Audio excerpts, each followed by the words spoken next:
Today I would like to show you how to turn a half gallon of goat milk into soft cheese.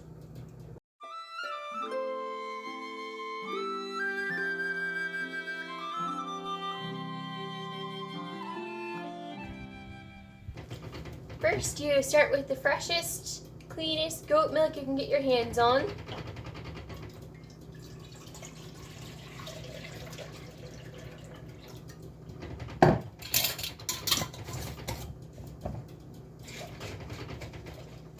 Now, goat milk does not have the cream separated from it the same way that cow milk does, but it still has some cream that may start to separate on the top after a few days.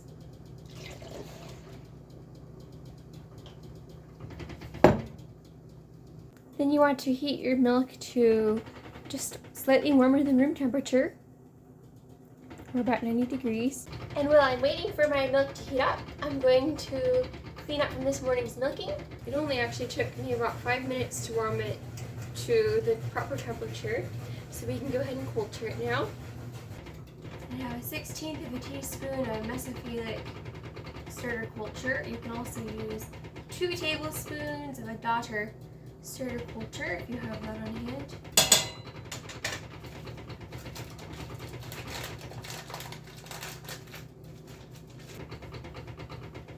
I'm going to add about a 1/16 of a teaspoon of rennet. With soft cheese, you want to be very careful to not add too much rennet for the amount of milk that you have.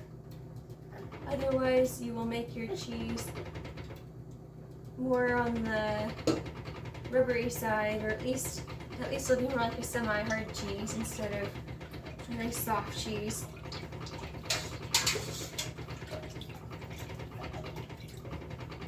So I just added 1/16 of a teaspoon of liquid animal rennet and stirred it in.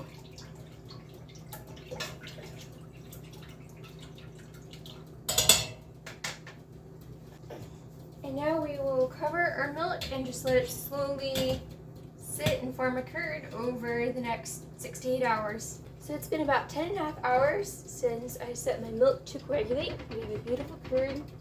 I honestly could have strained my curd sooner, but I decided to wait until after dinner and the evening cleanup was done, which honestly, soft cheese is very forgiving. If you need to wait a couple of extra hours, I think it usually just adds to it improves the cheese rather than diminishes it.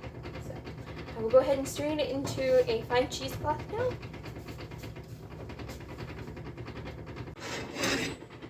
So I have a large pot with cheesecloth. I'm just going to pour my curd off. And now I'm going to strain my cheese overnight. I actually hung my cheesecloth up so it would strain better. You don't have to hang your cheesecloth up. You can just leave it inside of the pot in like a colander. But I think it strains more efficiently if you hang it. So some people have little hooks that they will attach to the underside of their cabinet.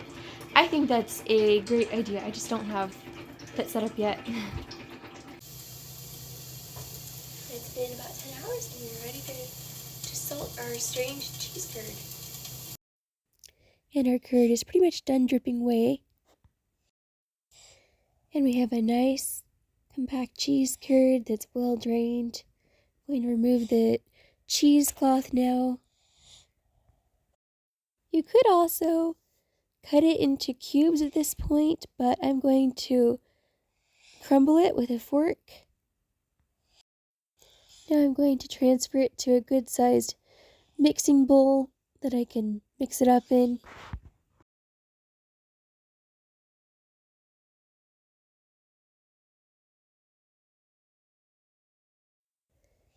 Now you add some salt, sprinkle it on, mix it in with a fork, really good.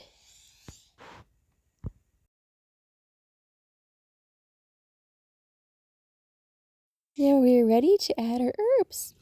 So I'm going to go get some dill from the garden and some onion and garlic greens, chop them up really well. It smells so good.